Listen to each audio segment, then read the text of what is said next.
धनंजय मुंडेंच्या राजीनाम्याबाबत आज निर्णय होण्याची शक्यता आहे। अंजली दमानिया यांनी अजित पवारांची भेट घेऊन धनंजय मुंडेंनी केलेल्या कारनाम्याची माहिती पुराव्यासह दिली आहे। अजित पवारांनी सर्व कागदपत्र पाहून गंभीर प्रकार असल्याचं सांगितल्याची माहिती दमानिया यांनी अजित पवारांच्या भेटीनंतर दिली।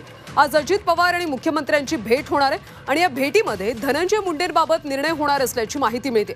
धनंजय मुंडेंचा राजीनामा न घेतल्यास सुप्रीम कोर्टात जाण्याचा इशारा सुद्धा अंजली दमानिया यांनी दिला।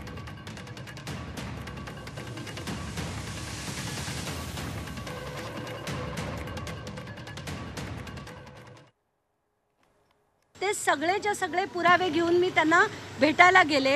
आज त्यांना मी दाखवले की कसं धनंजय मुंडे, राजश्री मुंडे आणि वाल्मिक कराड यांचे एकत्र बिझनेसेस कसे आहेत, त्यांच्या कंपन्यांमध्ये आर्थिक नफा कसा मिळतोय आणि कसं ऑफिस ऑफ प्रॉफिटमध्ये हे सगळं बसतंय आणि म्हणून तुम्ही कुठल्याही परिस्थितीत त्यांचा राजीनामा घेतला पाहिजे।